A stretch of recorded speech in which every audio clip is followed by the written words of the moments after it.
السلام عليكم أعزائي المشاهدين. فرح بنت تم رميها في إحدى الغابات. في إحدى قرى ريف دمشق كانت تعيش فرح مع أمها في بيت مهترئ قديم يتكون من غرفة وحمام. أبو فرح كان متزوجا من امرأة أخرى ويعيش مع زوجته الثانية في بيت كبير واسع وله منها بنتان وولد. لم يكن أبو فرح يهتم بها وبوالدتها، بينما كان كل اهتمامه في زوجته الثانية وأولادها. كان يضرب أم فرح كلما أتت إليه تطلب منه أن يعينها في معيشتها هي وفرح بنتها. كانت أم فرح تعمل أحيانا كخادمة في البيوت، تغسل غسيل الناس أو تنظف المنازل حتى تحصل على بعض المال تعيل به نفسها وبنتها فرح. كان أبو فرح رجل مقتدر يملك مصنع نسيج وملابس ولديه عمال وموظفين، لكنه كان يظلم فرح وأمها، والسبب زوجته الثانية. كانت زوجته تمنعه من تقديم أي مساعدة لزوجته أم فرح أو حتى زيارتها في منزلها المهدم. في أحد الأيام وأثناء عمل أم فرح في تنظيف أحد أدراج بناية سقطت من علو وانكسر عمودها الفقري. أخذت للمستشفى وقدم لها بعض العلاج، لكن بسبب عدم قدرتها على تكاليف العلاج خرجت من المستشفى على عاتقها وبإرادتها، وفضلت البقاء في منزلها حتى تتعافى. أرسلت خبرا لزوجها وشرحت له مصابها، لكنه كعادته لم يستجب لها، وأرسل إليها خبرا ألا تعاود الاتصال به ولا ترسل أي شخص له. كان الجيران على علم بحال أم فرح، وكانوا يشفقون عليها ويقدمون لها الطعام وبعض المساعدة القليلة. كانت أم فرح تبكي ليلا وتدعو الله أن يشفيها وأن ينظر حالها وظلم زوجها لها، وكانت تتألم ليل نهار بسبب كسورها وإصابتها. كانت تبكي بعيدا عن عيون ابنتها حتى لا تراها، وكانت تبتسم لها وتروي لها القصص، وفي داخلها ألم كبير لا تملك حتى ثمن الدواء. اشتد مرض أم فرح وأحضر لها طبيب من قبل الجيران، وكشف عليها وأخبرهم أن حالها خطير جدا، وأنها معرضة للموت بأي لحظة، وأن عدم معالجة كسورها في ظهرها أدى لتعفن والتهاب حاد في أماكن الكسور، وقد تفشى هذا الالتهاب في كامل جسدها وأصبح مرضا خطيرا يؤدي للموت. ذهب إمام مسجد القرية لزوجها وأخبره عن حال زوجته، لكنه غضب من الإمام وصرح في وجهه وطلب منه عدم التدخل في أمور عائلية.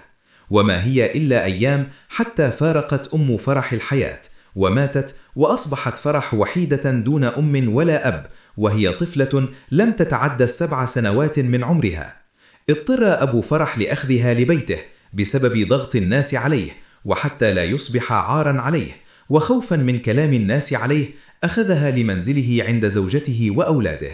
كانت زوجة الأب أظلم من زوجها على فرح، إذ وضعت لها فراشا في مخزن قريب من البيت، ولم تسمح لها بالمبيت في البيت مع باقي إخوتها.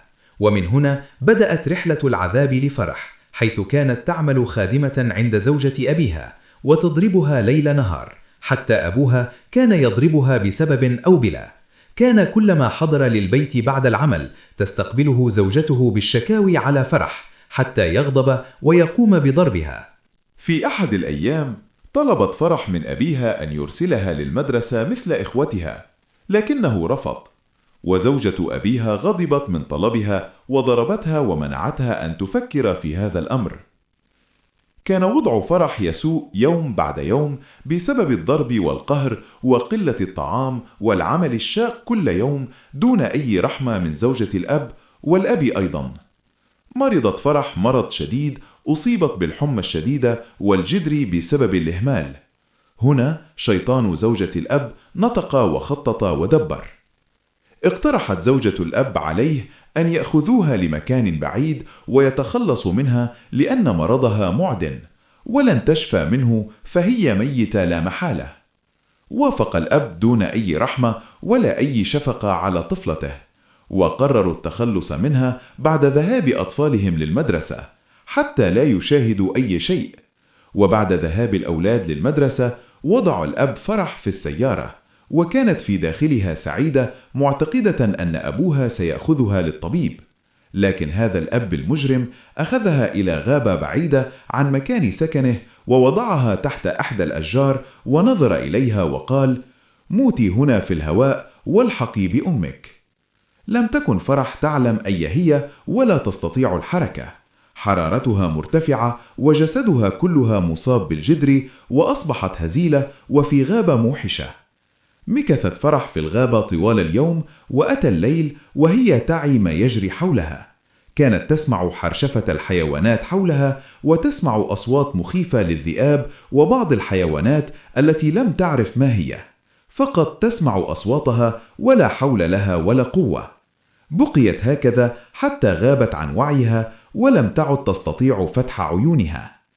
اندلعت الحرب في سوريا وقتها، وأصبحت كل سوريا مشتعلة. في إحدى الغارات قصف مصنع أبو فرح وتم تدميره تدمير كلي. تعب عمره وشقاء ذهب بلمح العين. جلس في بيته يفكر في مصيبته وكيف سيقف على قدميه من جديد. رغم مصابه كانت زوجته تسمعه كلام جارح وتنغص عليه عيشه، وتلح عليه ألا يبقى جالسا في البيت وأن يدبر نفسه في أي عمل. وما هي إلا أيام وأتت مصيبته الكبرى. قصف بيته بالبراميل المتفجرة، قتل أولاده الثلاث، وأصيبت زوجته إصابة بالغة حين كان خارج البيت يبحث عن عمل. مات أولاده الثلاث، وزوجته فقدت إحدى قدميها وأصبحت عاجزة بقدم واحدة. كل ذلك حدث في سنة واحدة، نفس السنة التي تخلص من ابنته فيها. كان الله استجاب لدعوة مظلوم دعا عليه وعلى زوجته. ذهب هو وزوجته إلى مناطق الشمال السوري، وكان يسكن في خيمة، وأصبح لا يملك قوت يومه. بعد أن كان ذا مال وجاه، أصبح يشحذ طعامه هو وزوجته، وجلسوا يبكون ندما وحسرة على حالهم ويلومون بعضهم البعض. وأصبح يذهب للمسجد ويصلي. وفي أحد الأيام روى لشيخ المسجد قصته وما فعله بزوجته السابقة وابنته، فأخبره الشيخ أن ما جرى له كله عقاب من الله ودعوة مظلوم عليه وعلى ذريته. قال له الشيخ: اطلب العفو والمغفرة من الله عما اقترفت يداك أنت وزوجتك. مرت السنين تلو السنين، وهو في مخيم مع زوجته العاجزة يشفق عليهم الجيران ويطعمونهم ويحسنون إليهم. زار وفد من الأمم المتحدة المخيم، وكانوا عربا وأجانب، وراحوا يستمعون لشكاوى سكان المخيم وحالهم. في النهاية قرر الوفد إرسال بعض سكان المخيم للعلاج في تركيا، ومن ضمنهم أبو فرح وزوجته لصعوبة حالهم ووضعهم. وبعد أيام رحل أبو فرح وزوجته من المخيم لتركيا برفقة وفد الأمم المتحدة، وتم إدخالهم للمستشفى. وبعد أيام تعافى أبو فرح، وكان يذهب لزيارة زوجته التي كانت في قسم النساء تتلقى العلاج. وفي أحد الأيام وأثناء دخوله باب المشفى رأته صبية تحمل جنينا بيدها، وإلى جانبها شاب طويل أنيق.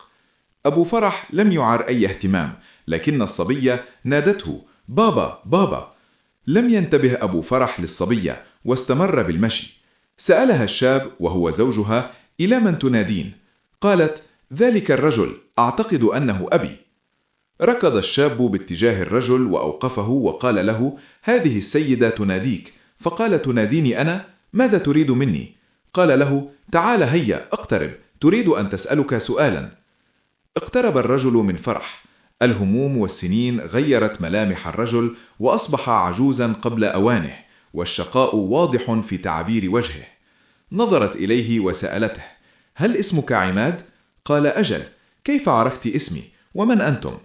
قالت: هل لك ولد اسمه علي؟ حزن وصمت قليلا ثم قال: الله يرحمه كان. فصرخت: متى؟ وكيف مات؟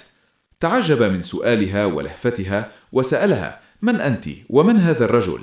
كانت دموعها تنزل بلا شعور، وكلها حزن وأسى. نظرت في عيونه وسألته: هل كان عندك بنت اسمها فرح؟ قال: نعم. قالت: أين هي؟ قال: ماتت. قالت له: أنت تكذب، متى ماتت وكيف؟ غضب من كلامها، ولكن الدمع نزل من عيونه، وغادر، لكنهم لحقوا به وأوقفوه، وكان يبكي، وهي أيضا انفجرت في البكاء، وقالت: يا أبي، أنا فرح، انظر إلي جيدا، أنا بنتك فرح. لم يصدق الرجل ما يسمع، نظر إليها جيدا ومتسائلا: كيف؟ قالت: أجل، أنا فرح التي وضعتها تحت الشجر في الغابة، وقد نجاني الله. أفكاره تشتتت، لم يعد يستطيع التفكير بين مصدق ومكذب، وراحوا يهدئونه لأنه كاد أن يفقد عقله. وبعد أن هدأ الرجل قالت: يا أبي، أنا ابنتك فرح، وقد عثر علي رجل مسن وأخذني معه وعالجني واهتم بي، وأصبحت فردا من أسرته، ولما كبرت زوجني من ابنه هذا الذي معي، وهذا طفلنا الأول، وقد سميته على اسمك عماد. سقط الرجل مغشيا عليه من الصدمة والحزن على ما اقترفته يداه بحق ابنته وأمها، وما زاد في عذابه حين أخبرته أنها سمت ولدها عماد على اسمه. وبعد أن أفاق من غيبوبته وهدئ، أخبرته بالقصة، وهو أخبرها بما حل به من مصائب بسبب ظلمه لها ولأمها، لكنها أخبرته أنها ليست ناقمة عليه، وأنها إرادة الله. ثم ذهبت معه لزيارة زوجته التي كانت في المشفى.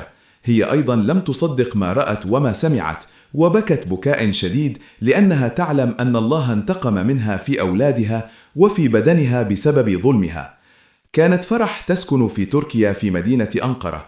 أخذت والدها وزوجته معها، وكان زوجها رجل غني وتاجر كبير في المواد التموينية، وقد أنزل أبو فرح وزوجته في شقة صغيرة قريبة من بيته، وعمل أبو فرح مع زوج ابنته في التجارة، ثم عاد لسوريا واشترى منزلا في الشام، والآن هو رجل متدين، ورزقه الله بولد وبنت، وقد سمى البنت تحرير لأنها ولدت بعد تحرير سوريا.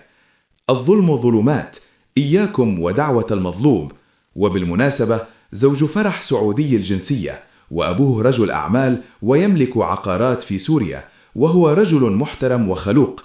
وقد وصلت إليه فرح عن طريق أحدى عماله، عثر عليها فأحضرها لمكان سكنه في فيلا لسعودي رآها الرجل، فقرر علاجها، ومن ثم أصبحت إحدى أفراد العائلة، جزاه الله خيرا.